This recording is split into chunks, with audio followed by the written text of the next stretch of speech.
Welcome back to CP24 Live at Noon. We're talking about the new insurance regulations brought down this morning. Patrick, you were just talking about a concern you have about them. Well, one concern about what's being proposed is there are certain individuals, cyclists, for instance, pedestrians, people who use the public transit, who are injured as a result of somebody driving a car who don't have car insurance, and all of a sudden they've found their benefits reduced, $100,000 down to $50,000 for med rehab, housekeeping benefits gone, attendant care benefits slashed, and they have no option of buying up. And so that's where it's going to be spread to the whole taxpayer because OHIP prices or costs will go up. That's right. George? 2 points on that. First of all, it just brings it in line with what happens in many other provinces across the country. Many provinces have less coverage for those kinds of individuals in their auto product. And secondly, we do need to remember there are two groups here. There's the people that have been injured and also the people that are paying for this. And affordability has been a huge issue.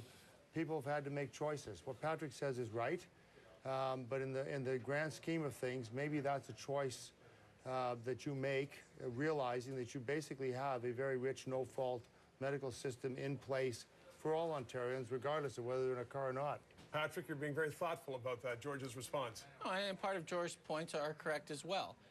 But if I was somebody who was not purchasing auto insurance, I'd be very concerned about these particular changes as they impact me when I am injured. For instance, our ability to sue has been also curtailed in the last set of rounds for compensation, and we were hoping that some of that was going to be restored, and in fact they did for people involved in cases where somebody is killed. Right. The $15,000 deductible has been eliminated, which is great.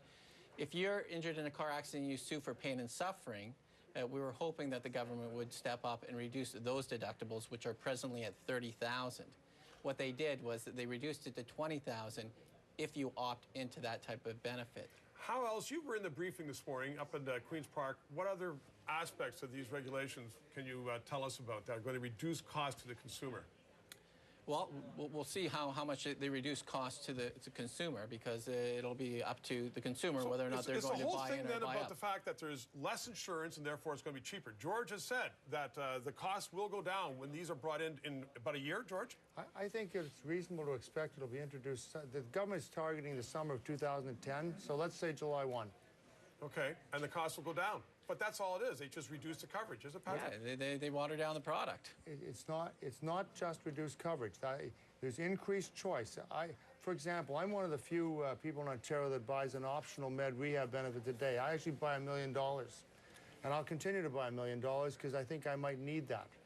People have that choice. What this is about is curbing fraud at the low-end injury, increasing choice. So what we're both saying, the three of us will say that Cam Woolley was right once again. Okay, thank you very much for joining us. It is 12:57, 9 degrees.